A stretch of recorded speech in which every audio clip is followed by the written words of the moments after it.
यादव, आप लोगों का आपके अपने सबसे favourite channel OCC by Vipul sir में आप लोगों का बहुत बहुत स्वागत करता हूं। दोस्तों, मैं इस चैनल पे आप लोगों को पूरा फुल हिंदी पढ़ाऊंगा।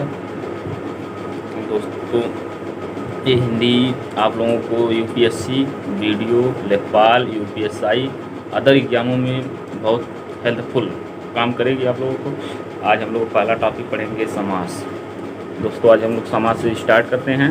हम लोगों का पहला टॉपिक रहेगा समास।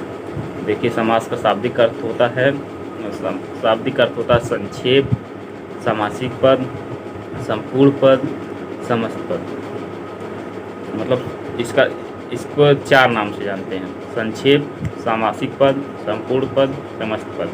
इसे मतलब 4 नाम से बोला जा सकता है। उदाहरण में देखिए, जैसे निर्धन। निर्धन का समास विग्रह हो जाएगा बिना धन वाला। इसमें निर्धन समासिक पद हो और बिना धन वाला हो जाएगा समास विग्रह।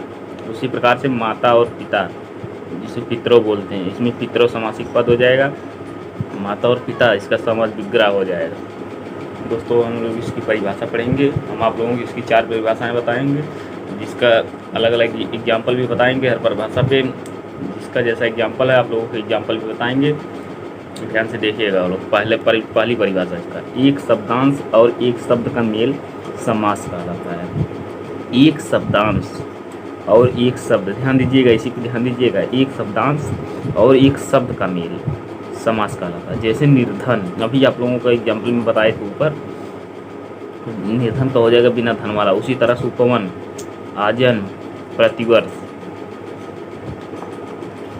इसके एग्जाम्पल। अब दूसरी परिभाषा देखेंगे। 2 से अधिक शब्दों का मेल समास कहलाता है। ध्यान दीजिएगा, 2 से अधिक, यही है 2 से अधिक शब्दों का मेल समास कहलाता है। जैसे तन, मन, धन। इसमें देखिए 2 से अधिक शब्द हैं: तन, मन, धन। रोटी, कपड़ा, मकान। आन, बान, शान। लाल, बाल, पाल। ये इसके एग्जाम्पल थे दोस्तों। अब हम आप लोगों को तीसरी परिभाषा बता रहे हैं। 2 शब्दों का योग समास कहलाता है। यहाँ पे देखिए, ऊपर बताए थे 2 से अधिक शब्दों का मेल समास कहलाता है। अब यहाँ पे 2 शब्दों का योग समास कहलाता है। जैसे राजपुत्र, राजपुत्र, राजा का पुत्र। माता पिता, माता और पिता। धर्मार्थ, धर्म प्लस अर्थ। इसमें देखिए 2 शब्दों का मेल है, सब में 2 शब्दों का मेल है। उसी तरह से अगली परिभाषा देखेंगे। 2 पदों का योग समास कहलाता है। अब ध्यान दीजिएगा इस पर। यहाँ पे 2 शब्दों का मेल था, यहाँ पे 2 पदों का मेल है। दोनों में अंतर समझिएगा। 2 पदों का योग समास कहलाता है। जैसे चिड़िया, घर, हिमालय। इसमें देखिए चिड़िया और घर, हिमालय, हिम और आलय। उसी तरह से दोस्तों आगे देखेंगे। दोस्तों, अब हम लोग जानेंगे समास के भेद। हम लोग समास के भेद जानेंगे, फिर उसके बाद जितने भेद हैं उसके मतलब पूरी विस्तृत रूप से उसकी परिभाषा जानेंगे, उसको एग्जाम्पल जानेंगे। पहले देखिए समास के भेद। दोस्तों, समास के 6 भेद होते हैं। समास के 6 भेद होते हैं। पहला अव्ययी भाव समास। दूसरा कर्मधारय समास। तीसरा द्वंद्व समास। चौथा द्विगु समास। पांचवा तत्पुरुष समास। छठा बहुब्रीहि समास। ये हैं समास के 6 भेद। अब हम लोग 6 भेद के परिभाषा सहित एग्जाम्पल पूरा जानेंगे। दोस्तों, अब इसमें देखेंगे, पहली हेडिंग डालेंगे अव्ययी भाव समास। हेडिंग डालेंगे अव्ययी भाव समास। उसमें नंबर 1 डाल के लिखेंगे पहला पद प्रधान होता है। ध्यान दीजिएगा, पहला पद प्रधान होता है। फिर दूसरा नंबर पे लिखेंगे पहला पद हमेशा उपसर्ग, निपात, अव्यय में से कोई एक होता है। अब आप लोग सोचेंगे उपसर्ग, अव्यय, निपात ये क्या है? दोस्तों, एकदम टेंशन मत लीजिएगा, आगे आप लोगों को सब कुछ समझ में आएगा। बस धैर्य बना के पढ़ते रहिए। अभी आप लोगों को आगे हम सब कुछ बताएंगे। उपसर्ग क्या है, निपात क्या है, अव्यय क्या है, सब कुछ अभी आप लोगों को क्लियर करेंगे। अभी आगे देखेंगे। इस नंबर समस्त पद पुल्लिंग व स्त्रीलिंग नहीं होगा। समस्त पद पुल्लिंग व स्त्रीलिंग नहीं होगा। एग्जाम्पल देखेंगे। प्रतिदिन, इसमें प्रति उपसर्ग है और दिन शब्द है। अब देखिए दोस्तों, हम आप लोगों को बता रहे हैं उपसर्ग क्या है। जो ऊपर अभी आप लोगों को बताएं उपसर्ग निपात अव्यय क्या है, तो अब आप लोग पहले उपसर्ग देखेंगे, फिर निपात बताएंगे, फिर अव्यय बताएंगे। अब देखिए उपसर्ग, ये उपसर्ग जिसको शब्द प्लस शब्दांश में लिखते हैं बराबर समासिक पद, इसके बराबर समासिक पद ज्ञात करते हैं। जैसे हो जाएगा आजीवन, आजीवन का हो जाएगा आ प्लस जीवन, जिसमें उपसर्ग आ है और शब्दांश प्लस शब्द जीवन है। उसी तरह से प्रतिवर्ष, प्रतिवर्ष में देखिए ध्यान से, उपसर्ग प्रति है प्लस शब्दांश प्लस शब्द वर्ष।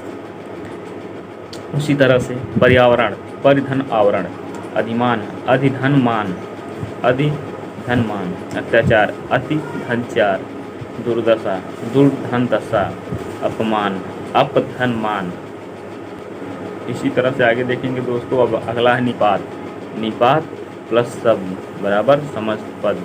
ये सब अव्ययी भाव के तहत आते हैं। सब एग्जाम्पल जितना हम बता रहे हैं इस समय सब अव्ययी भाव के एग्जाम्पल हैं। देखिए इसमें इति सिद्धम, इसका निपात होगा इति और शब्द होगा सिद्धम। इसी तरह से होगा यथा, यथा शक, इसमें भी निपात यथा प्लस शब्द होगा शक। उसी तरह से ध्यान दीजिएगा तथा योग्यता, इसमें तथा निपात है और शब्द योग्यता है। उसी तरह से देखेंगे भर पेट, भर पेट में भर प्लस पेट, भरसक, भर सक, यथाक्रम, यथा प्लस क्रम, यथा निपात है और शब्द क्रम है। उसी तरह से आगे देखेंगे दोस्तों। अब इसमें देखेंगे अव्यय क्या है। अव्यय को क्लियर करते हैं। देखिए अव्यय प्लस शब्द, अव्यय निपात, इसे अव्यय निपात बोलते हैं। आगे इसके एग्जाम्पल देखेंगे।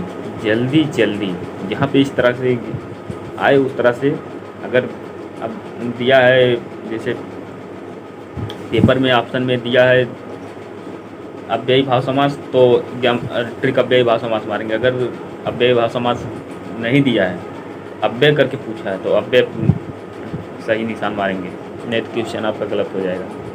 इसी तरह देखिए जल्दी जल्दी, धीरे धीरे, अभी तक, आज तक, अब तक, यहाँ वहाँ, इधर उधर, आगे पीछे, ऊपर नीचे, दाएं बाएं, ये है अव्यय प्लस शब्द। दोस्तों नोट करके लिखेंगे आप लोग। नोट, हम आप लोगों को दो नोट बताएंगे। दो नोट नंबर 1 लिखिएगा। यदि अव्यय या निपात की आवृत्ति योजक चिन्ह, ध्यान दीजिएगा, योजक चिन्ह के साथ होती है तो अव्ययी भाव समास होता है। यदि अव्यय या निपात का आवृत्ति योजक चिन्ह के साथ होती है तो अव्ययी भाव समास होता है। परंतु यदि विकारी शब्द की आवृत्ति होती है द्वंद्व समास होता है। विकारी शब्द नहीं, ध्यान दीजिएगा, विकारी शब्द अभी आगे आप लोगों को समझ में आएगा। आवृत्ति होती है तो द्वंद्व समास होता है। जैसे एग्जाम्पल देखिएगा, धीरे धीरे, जल्दी जल्दी, अभी तक, एग्जाम्पल हम आप लोगों को ऊपर बताए थे, इसमें अव्ययी भाव समास होगा। उसी तरह से देखिए दिन दिन, रात रात, बात बात, पीला पीला, उसमें द्वंद्व समास हो जाएगा।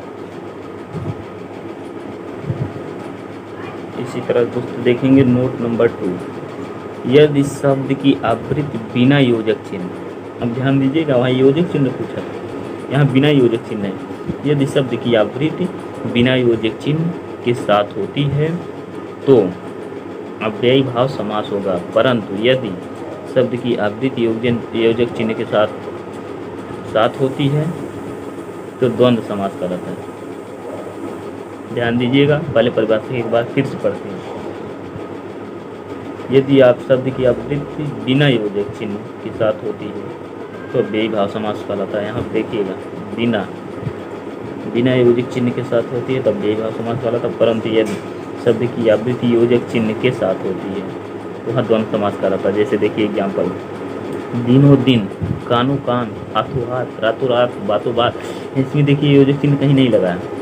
उसी तरह से यहाँ आप देखिए दिन दिन, रात रात, बात बात, कान कान, देखिए इसमें आप लोगों के बीच में योजक चिन्ह लगा, तो ये द्वंद्व समास के उदाहरण हैं। और ये अव्ययी भाव समास के एग्जाम्पल हो जाएंगे। दोस्तों इसी तरह से हम लोग अब अगली वीडियो में पढ़ेंगे अगला समास द्वंद्व समास। दोस्तों वीडियो कैसी लगी आप लोग कमेंट बॉक्स में ज़रूर बताइएगा। धन्यवाद।